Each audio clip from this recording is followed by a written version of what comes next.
Today's video, we are going to be talking about a simple but very honest truth when it comes to tier 10 tank destroyers. And here it is, tank destroyers do not win compared to heavy tanks, lights, or mediums. And it's down to one simple fact. You as a tank destroyer, it doesn't matter if you're in an Object 268 version 4 with ridiculous armor, still rely on teammates.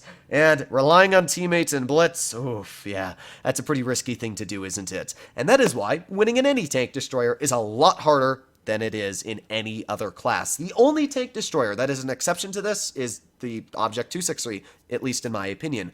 The Object 263 is incredibly fast at 56 kilometers per hour. It's got a great top speed with power to weight boosting it. It's got ridiculous DPM, the most in tier 10 at like 3,800 something. It's got really good pen on the standard, and it's even got high alpha, plus ridiculous armor. I forgot to add that. The Object 263 is kind of a do-it-all tank destroyer. It's one of the few tank destroyers that can get into the front line and not actually have to worry about getting out of the front line. You can easily body medium tanks or even heavy tanks because of how much DPM you have.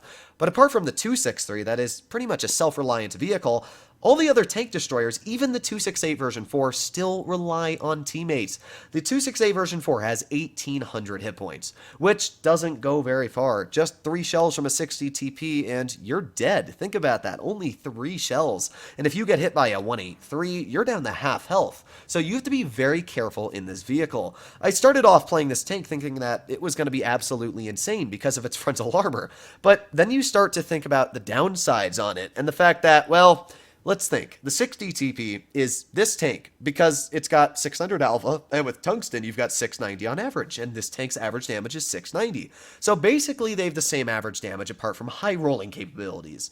When you add that into the fact that the 60 TP has 800 more hit points, it's got the same reverse speed, an actual higher top speed with gear oil used, and the fact that you have a turret and more gun depression, yeah, the 60 TP is just this tank and better in most regards. I mean, sure, the tank looks absolutely insane, and there's a lot of people out there that are going to say the 268 version 4 is overpowered, but it's really not. I mean, just looking at my win rate, it's 70% with 3,300 average damage. Now, the average damage is nice, don't get me wrong, but the win rate is definitely lower for me. If you compare that win rate to most of my tier 10 win rates in the past 30 days, I'm going like 76 to 80% in most of my tier 10s.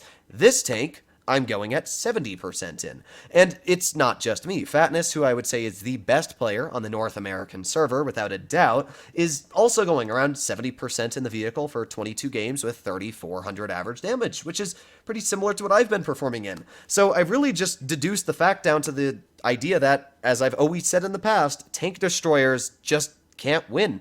That is as simple as it is. You have to rely on your teammates to do the frontline jobs, because in this vehicle you know that if you bleed, you're out of the game. You've got to be careful the rest of the game, so you're conserving your hit points the entire battle. Now, what I'm going to do this game, which I'm in platoon with Flossie, a double tank destroyer platoon, we're going to go over to the medium side. We have 3 tier 10 heavies. We got a Kron, a 60 TP, and an IS-4. The enemy team has a 57 heavy. They have an E100. That is 2 tier 10 heavies. Apart from that, they have 3 tank destroyers. In reality, our team has a much higher advantage of winning this, specifically as well, because I'm going to be pushing with Flossie and the STB-1 to Seaside to deal with the mediums. This battle, on paper, looks like the easiest win ever. All our heavies have to do is not die. That is the simple thing they have to do, and you'll never guess what they do. Now, imagine in reality that if my heavies were swapped out by me. And this is the thing you gotta realize, and sorry about that voice crack there, but this is the part that comes into reality. I can do a lot of roles in the 268. I can frontline, I can deal with the mediums, but you can't do the role of what your teammates are going to do.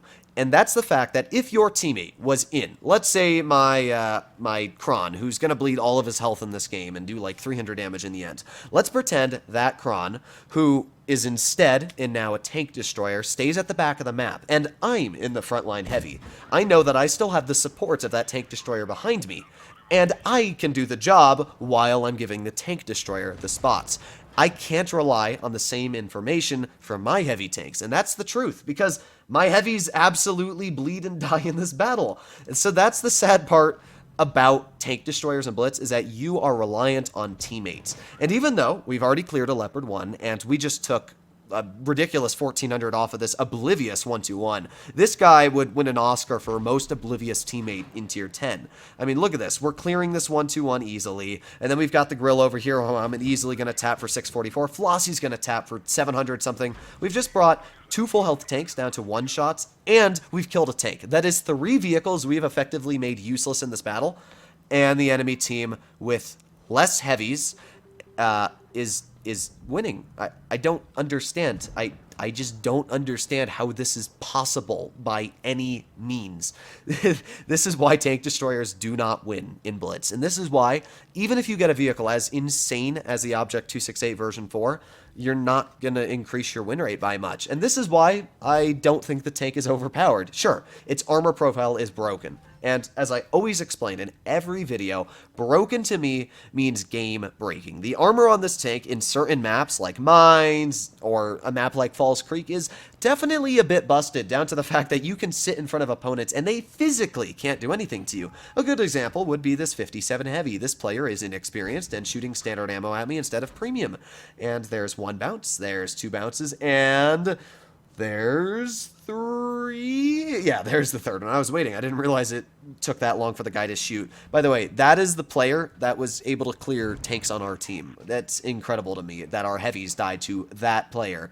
But yeah, down to the fact, still, our armor is insane on this tank. I do think that that part of the vehicle is insane. Also, the alpha is pretty insane. Watch this. Oof, 755. Yeah, that's pretty nasty. We're up to 4,000 damage dealt in this game and 3,800 blocked. And even though I've done the role of a medium, and now I'm doing the role of a heavy tank, we're up on base capture, our team still managed to throw this game. And this is the sad thing about tank destroyers, is no matter how much you do, your team is still going to throw. It's sad, but it's the truth. So this is why I wouldn't be too bummed about not getting your hands on the 268 version 4, because down to the fact that you can easily get a 60 TP for free, as it's on the tech tree, and basically have the same experience, but more, because you'll win more.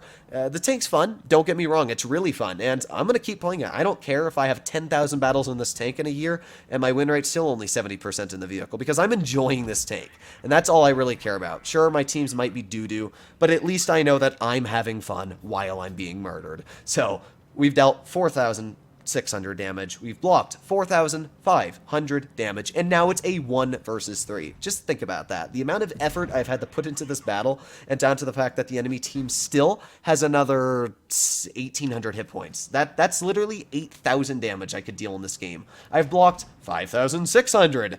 I've blocked 6,060, and all we need is a high roll to kill this guy, and we don't get the high roll. I could have possibly won this battle. I honestly could have. If that shell had just done an average roll on the 4,005, I would have killed him, and I would have been quick enough, in my opinion, to turn and possibly get a bounce from this E4. And the E4 wasn't the most amazing player. I mean, we saw him bounce me earlier. I think it's highly possible that I could have won this battle and dealt an insane amount of damage, but we didn't. We did 6,000 damage, blocked 6,000 damage. That means 12,000 damage in total. And I had 6,000 damage fired at me, plus another 1,800 because I died. So I had 7,800 hit points fired at my tank, and my team still couldn't pull through. I mean, that's just the sad fact when it comes to tanks in this game. Heavy tank does 300 damage. An amazing tank for dead rail gets 300 damage out and dies. I mean, our 60 TP only gets 2 shells out. Another amazing tank for dead rail. And our IS-4 only gets 2 shells out. That's sad. That's really sad. I don't know what to say, but that was what I wanted to talk about in today's video, is why this tank is not overpowered is down to the fact that it's a tank destroyer. And no matter what tank destroyers you drive, you're still going to struggle to win unless it's a 263. So hopefully you enjoyed today's video. If you'd like to see more like it, you know what to do. But other than that, I'll be seeing you in the next one. Bye-bye.